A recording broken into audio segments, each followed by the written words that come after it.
Oui, les études littéraires ont des débouchés. Comptons avec les littéraires. Bonjour et bienvenue sur le podcast Comptons avec les littéraires, qui vise toujours à valoriser les études littéraires et les métiers littéraires. Dans l'épisode précédent, nous avons vu comment acquérir une bonne culture générale. Aujourd'hui, nous allons nous pencher sur la diversité des langues et des cultures, et on va voir pourquoi il est important d'essayer de la favoriser. Chaque langue est l'expression d'une culture, ou en tout cas, chaque culture s'exprime à travers une langue.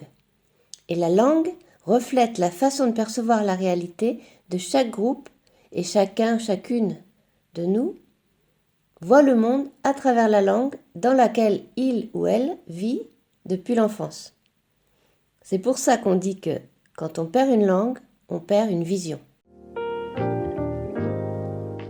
Notre façon de penser est modelée par la langue dans laquelle on évolue. Et même les scientifiques ne pensent pas tout à fait de la même manière, ne perçoivent pas le monde tout à fait de la même manière, selon la langue et la culture dans laquelle ils évoluent. Il faudrait essayer de garder cette originalité-là, parce que c'est elle qui permet d'aller vers toujours plus de créativité.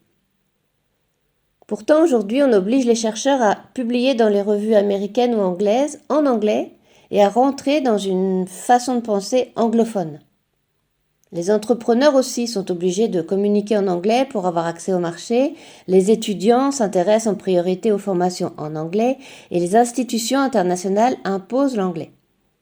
Le linguiste Claude Agege a d'ailleurs dénoncé le fait que l'Union européenne aille de plus en plus dans le sens du tout anglais. A priori, il peut sembler logique d'amener chacun d'entre nous à communiquer dans la même langue, et pourquoi pas l'anglais ? Ça permet de gagner en efficacité.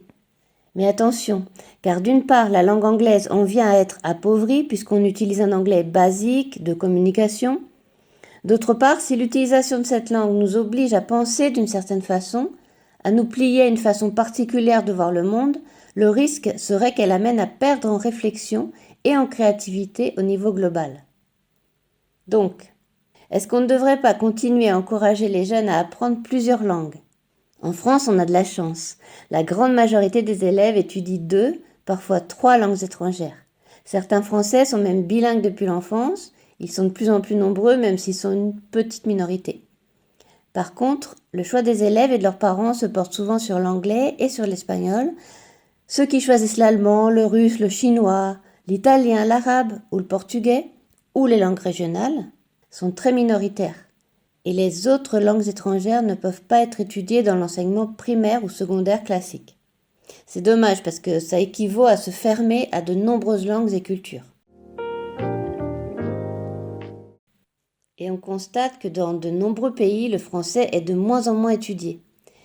Du coup, si vous avez envie de vous intéresser à d'autres façons de vivre et de penser, allez faire un tour dans des parties du monde peut-être moins connues du grand public et intéressez-vous à leurs habitants à travers leur langue.